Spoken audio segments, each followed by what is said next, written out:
Hello YouTube, welcome to another suggestion showcase. Like most of my suggestion showcases I have covered, this suggestion is from Vulcan XH558 and it is about the Javelin T.3. Introduction.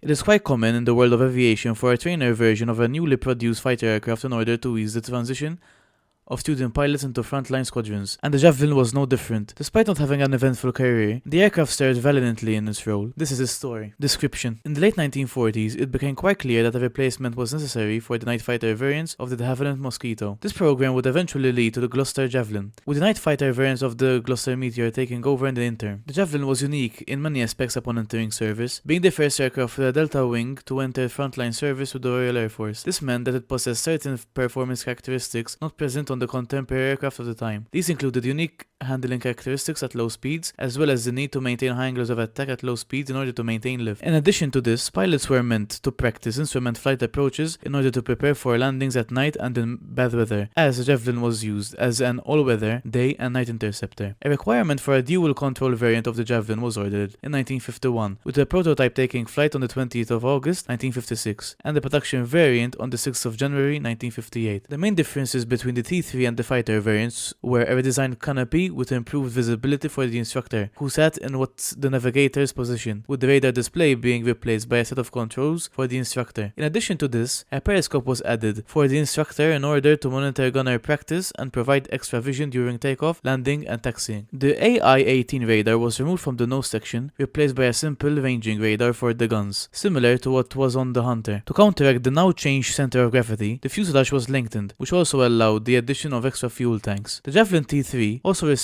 an all-new moving tailplane of the FAW4 in order to ease the stick movements at higher speeds. Most T3s were sent to number 228 OCU at RAF Leeming, with at least one T3 issued to 15 frontline Javelin squadrons for refresher training. Javelin T3 was retired at the same time as the other Javelin variants in 1968. I will now put the performance on the screen while reading the conclusion. The Javelin T3 would make for an interesting event or battle pass vehicle, and would allow for one of the earlier Javelin variants to be added to the tree instead, as Gaijin seems to be skipping a lot of service vehicles, which will probably end up being added as event vehicles, despite having the ability to fill glaring gaps in the trees. This is a very big concern among the players of nations which receive less attention from Gaijin, the UK included. So that was a Javelin T3 by Vulcan XH558. Thank you guys for watching this video, I hope you enjoyed it. If you did, please like and subscribe, and I'll see you guys in the next one.